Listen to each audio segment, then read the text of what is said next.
দ্বিতীয় ত্রিপুরা রাজ্য ছাত্র সম্মেলন পক্ষ থেকে জাতীয় শিক্ষানীতি 2020 বাতিল, 511টি সরকারি স্কুল বন্ধ, বিদ্যাজ্যোতি প্রকল্পের বাতিলের দাবিতে এআইডিএসও আগরতলা প্রেস ক্লাবের সামনে থেকে একটি প্রতিবাদ মিছিলের আয়োজন করে। তাছাড়াও রাজ্যের বিদ্যালয়গুলিতে শিক্ষকের অভাব পূরণের জন্য নতুন শিক্ষক নিয়োগ করার দাবি জানায়।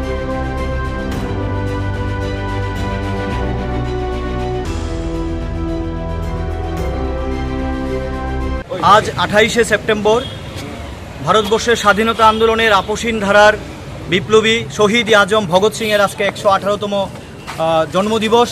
আমরা AIDSO All India Democratic Students Organisation রাজ্য সাংগঠনিক কমিটির পক্ষ থেকে যথাযোগ্য মর্যাদায় ভগৎ সিংয়ের শহীদ দিবস জন্মদিবসটা আমরা পালন করেছি এবং আমরা ভগৎ সিংয়ের জন্মদিবসে আমরা আহ্বান রাখছি, আমরা এই যে আমাদের দেশের এবং রাজ্যের যে শিক্ষার উপর যে নানা ধরনের আক্রমণ, এই আক্রমণের বিরুদ্ধে এআইডিএসও লড়াই সংগ্রাম জারি রেখেছে।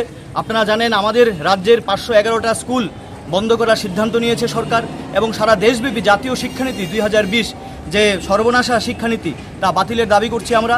এবং আমাদের রাজ্যের যে ভয়ানক বন্যা পরিস্থিতি হলো, এই বন্যা পরিস্থিতি সামনে রেখে আমরা 1 বছরের সমস্ত ফি মুকুব করার দাবি রাখছি এবং বিদ্যাজ্যোতি প্রকল্পর যে ভয়ানক শিক্ষা যে প্রতিদিন সামনে আসছে, ছাত্রছাত্রীরা পরীক্ষা স্কুল ডেভেলপমেন্ট ফি দিতে পারছে না, ছাত্রছাত্রীরা বিভিন্ন স্কুলে বাধ্য হয়ে যেতে হচ্ছে এবং প্রত্যেকটা স্কুলে শিক্ষকের অভাব, কলেজ বিশ্ববিদ্যালয়ে অধ্যাপকের অভাব, এই যে শিক্ষার যে পরিকাঠামোর অভাব, তার প্রতিবাদে আমরা দাবি জানাচ্ছি। আজকে আমাদের রাজ্য সম্মেলন হয়েছে, দ্বিতীয় রাজ্য সম্মেলন।